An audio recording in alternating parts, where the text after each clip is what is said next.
Bismillahirrahmanirrahim. Assalamu alaikum. Today we will study chapter 11, that is bioenergetics. Bioenergetics is actually the branch of the science in which we study the energy relationships and energy convergence के energy एक form से दूसरी form में कैसे convert होती है, energy अपनी एक शक्ल से दूसरी शक्ल में कैसे कन्वर्ट होती है लिविंग ऑर्गेनिजम्स के अंदर। और क्वांटिटेटिव मींस कि आप उसको मेजरिंग करके बताएंगे कितने कैलोरीज ऑफ एनर्जी जो है वो प्रोड्यूस हो रही है या कितने कैलोरीज ऑफ एनर्जी इस्तेमाल हो रही है। तो बायो एनर्जेटिक्स एक्चुअली क्या है, that is the quantitative study of energy relationships and the energy conversion in the biological system. Biological energy transformation भी इसी में हम स्टडी करते हैं, जिसमें हम देखते हैं कि जिंदा चीज़ों के अंदर एनर्जी की एक शक्ल दूसरी शक्ल में कैसे तब्दील होती है।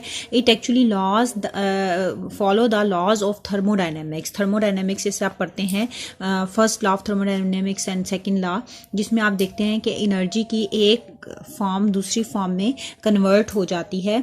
और ये जो लिविंग ऑर्गेनिजम्स में भी जो एनर्जी कन्वर्जन्स होती हैं वो इसी तरीके से फिजिक्स में के जो लॉज हैं थर्मोडायनेमिक्स के उनको ये फॉलो करती हैं। और as you know that all the living organisms they need free energy ताकि वो जिंदा रह सकें, उनके सेल्स के तमाम फंक्शंस परफॉर्म हो सकें, उनकी बॉडी के तमाम फंक्शंस परफॉर्म हो सकें।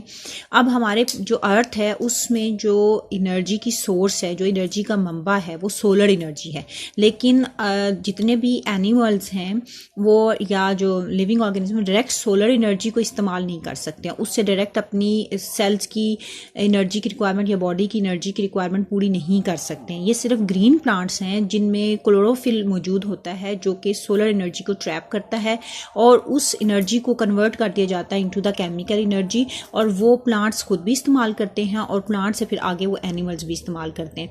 तो लाइट एनर्जी जो सन से आ रही होती है उसको केमिकल एनर्जी में कन्वर्ट करने का काम ग्रीन प्लांट्स करते हैं, और जिस प्रोसेस को हम फोटोसिंथेसिस कहते हैं।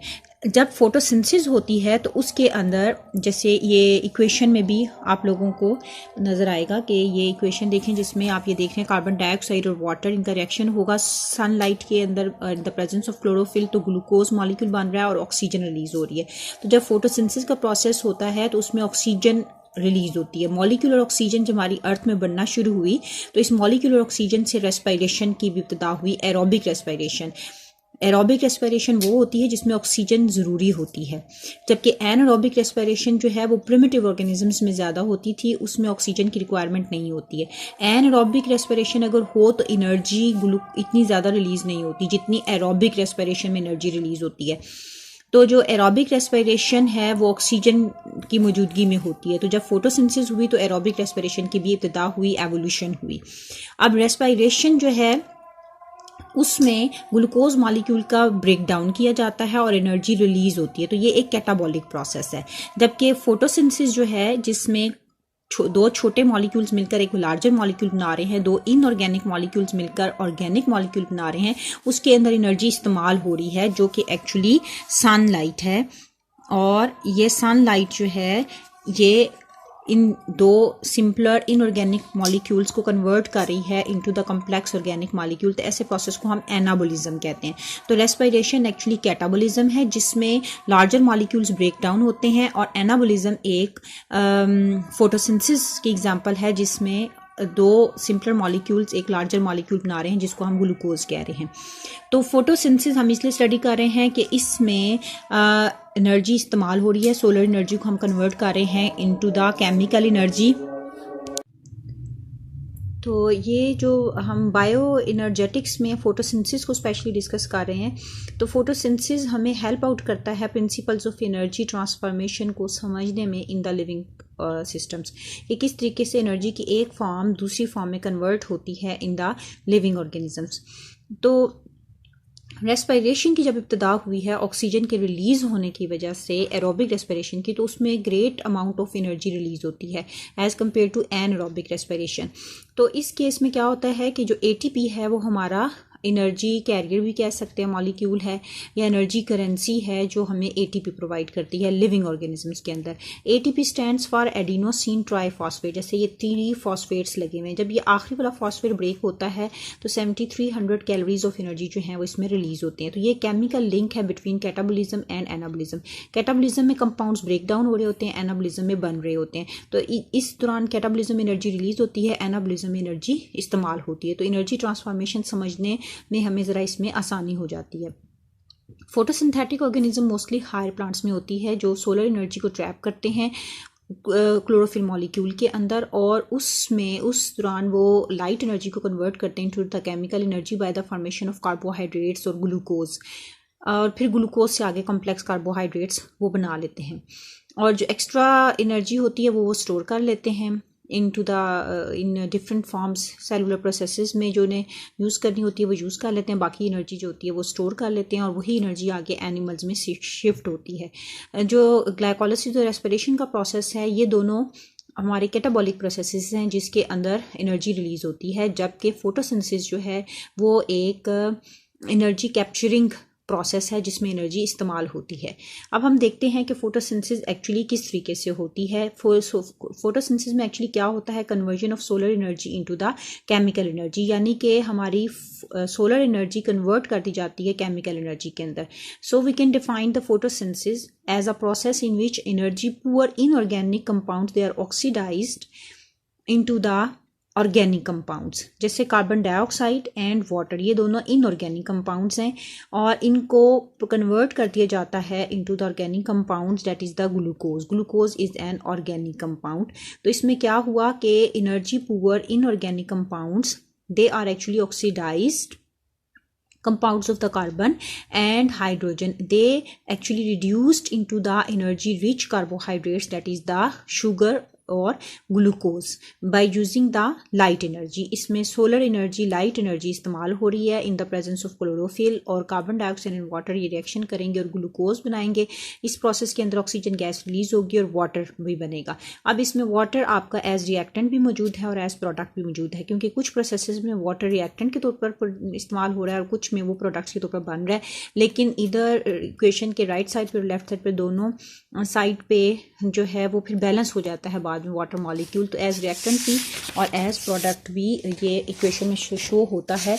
लेकिन चूंकि ओवरऑल इक्वेशन को हम समराइज कर सकते हैं किस फॉर्म में कि carbon dioxide plus water plus light energy it gives glucose plus oxygen. ये अगर हम नेट इक्वेशन के तौर पे देखें बैलेंस करके। और अगर हम रेस्पिरेशन की देखें तो इसमें आप देख रहे हैं कि ये ग्लूकोज मॉलिक्यूल है, ये ऑक्सीजन की प्रेजेंस में एरोबिक रेस्पिरेशन करते हुए it will be broken down into the 6 molecules of carbon dioxide and 6 molecules of water plus energy. तो ये एक कैटाबॉलिक प्रोसेस है और ये जो फोटोसिंथेसिस वाला प्रोसेस है ये एक एनाबॉलिक प्रोसेस है। और फोटोसिंथेसिस जो है उसकी अगर रिएक्टेंट्स की बात करें तो उसमें हमारे पास जो रिक्वायरमेंट है वो है कार्बन डाइऑक्साइड की, वाटर की और लाइट। ये रिएक्टेंट्स हैं और जो प्रोडक्ट्स हैं वो ग्लूकोज है और ऑक्सीजन है। अच्छा, अब होता कुछ यूँ है कि जब डे टाइम होता है तो उस वक़्त photosynthesis actually that occur in the presence of light. Dark में, नाइट टाइम में फोटोसिंथेसिस का प्रोसेस नहीं होता। डे टाइम में जब फोटोसिंथेसिस का प्रोसेस हो रहा होता है तो उस दौरान क्या होता है, प्लांट्स जो हैं वो कार्बन डाइऑक्साइड और वाटर का रिएक्शन करवाते हैं। वाटर रूट से एब्जॉर्ब करके लीव्स तक पहुंचाती हैं और कार्बन डाइऑक्साइड जो है वो स्टोमेटा के थ्रू लीव्स के अंदर एंटर होती है। और इस तरीके से carbon dioxide, water, light energy ऊपर से जो पत्तों पर गिरती है, लीव्स पर गिरती है वो, और प्लस क्लोरोफिल, ये 4 रिक्वायरमेंट्स इसकी पूरी होती हैं तो ग्लूकोज मॉलिक्यूल हमारे पास बन जाता है। तो इस प्रोसेस के दौरान ऑक्सीजन गैस रिलीज होगी। तो जैसे जैसे सनलाइट ज़्यादा होती चली जाएगी फोटोसिंथेसिस का प्रोसेस भी ज़्यादा होता चला जाएगा और ऑक्सीजन ज़्यादा से ज़्यादा रिलीज होगी, जो पौधे अपनी रेस्पिरेशन के लिए भी इस्तेमाल करेंगे और जो एक्स्ट्रा होगी वो स्टोमेटा के थ्रू एनवायरनमेंट में रिलीज कर देंगे। यही वजह है हम प्लांट्स को लंग्स ऑफ नेचर भी कहते हैं, यानी कि हमारी कुदरत के या हवा के या नेचर के फेफड़े, यानी कि ये ऑक्सीजन प्रोवाइड करते हैं हमारी इन्वायरमेंट को, जो हम सांस लेने में इस्तेमाल करते हैं। तो जब डान और डस्क का टाइम होता है, यानी कि सुबह का टाइम और शाम का टाइम, तो फोटोसिंथेसिस अभी इतनी ज़्यादा तेज़ नहीं होती है। उस दौरान क्या होता है, जितनी ऑक्सीजन फोटोसिंथेसिस में बनती है उतनी ही ऑक्सीजन रेस्पिरेशन में इस्तेमाल हो जाती है, यानी कि प्लांट्स जितनी भी ऑक्सीजन प्रोड्यूस कर रहे हैं वो सारी की सारी इस्तेमाल कर रहे हैं, और रेस्पिरेशन में जितनी कार्बन डाइऑक्साइड वो प्रोड्यूस कर रहे हैं वो सारी वो फोटोसिंथेसिस में इस्तेमाल कर रहे हैं। तो इस टाइम पे no net gain of oxygen and carbon dioxide plants doing, so this point will be called as compensation point. Compensation point में प्लांट्स की नेट कार्बन डाइऑक्साइड इनटेक और ऑक्सीजन इनटेक दोनों इक्वल होती हैं। इस पॉइंट को हम कहते हैं कंपेंसेशन पॉइंट। ये सुबह के टाइम पे और शाम के टाइम पे ये होगा। एक्चुअली होता कुछ यूँ है कि जो फोटोसिंथेसिस के रिएक्टेंट्स हैं वो रेस्पिरेशन के प्रोडक्ट्स हैं, और जो रेस्पिरेशन के प्रोडक्ट्स हैं वो फोटोसिंथेसिस के रिएक्टेंट्स हैं। तो डे टाइम में क्या होगा, जितनी ऑक्सीजन प्लांट्स रिलीज़ करेंगे मॉर्निंग टाइम में, सुबह के टाइम पे, उतनी ही वो इस्तेमाल कर लेंगे अपनी रेस्पिरेशन में, और जितनी कार्बन डाइऑक्साइड वो रिलीज़ करेंगे रेस्पिरेशन में वो इस्तेमाल कर लेंगे अपनी फोटोसिंथेसिस में। तो उस टाइम पे no net gain of oxygen and carbon dioxide, this point will be called as compensation point. अब जैसे जैसे दोपहर होगी और रोशनी की शिद्दत बढ़ती चली जाएगी, लाइट इंटेंसिटी बढ़ेगी, तो फोटोसिंथेसिस का प्रोसेस ज़्यादा हो जाएगा, और रेस्पिरेशन का प्रोसेस जो है वो तो नॉर्मली जितना भी हो रहा है, तो उस फोटोसिंथेसिस का जब प्रोसेस बहुत तेज़ होगा तो ऑक्सीजन की ज़्यादा मिकदार रिलीज़ होगी जितनी प्लांट्स को रिक्वायरमेंट है रेस्पिरेशन के लिए, क्योंकि प्लांट्स के सेल्स भी रेस्पिरेशन में ऑक्सीजन इस्तेमाल करते हैं, तो वो ऑक्सीजन वो इस्तेमाल कर लेंगे, और जो बाकी ऑक्सीजन होगी वो एनवायरनमेंट में रिलीज़ कर देंगे। तो उस टाइम पे ये जो होगी वो ऑक्सीजन रिलीज़ कर रहे होते हैं प्लांट्स डे टाइम में। लेकिन रात के वक्त प्लांट्स चूँकि फोटोसिंथेसिस नहीं करते, सिर्फ रेस्पिरेशन कर रहे होते हैं, तो उस टाइम पे प्लांट्स आम हम इंसानों की तरह, जानवरों की तरह ऑक्सीजन गैस एब्जॉर्ब करते हैं और कार्बन डाइऑक्साइड गैस रिलीज़ करते हैं। इसी वजह से कहा जाता है कि रात के वक्त प्लांट्स के नीचे नहीं सोना चाहिए, क्योंकि उस टाइम पे प्लांट्स भी कार्बन डाइऑक्साइड रिलीज़ कर रहे हैं, आप भी कार्बन डाइऑक्साइड रिलीज़ कर रहे हैं सांस लेने के दौरान, तो वो कार्बन डाइऑक्साइड की कंसनट्रेशन ज़्यादा होने की वजह से आपको बेहोशी हो सकती है। तो इस वजह से रात के वक्त कहा जाता है कि पौधों के नीचे नहीं सोना चाहिए।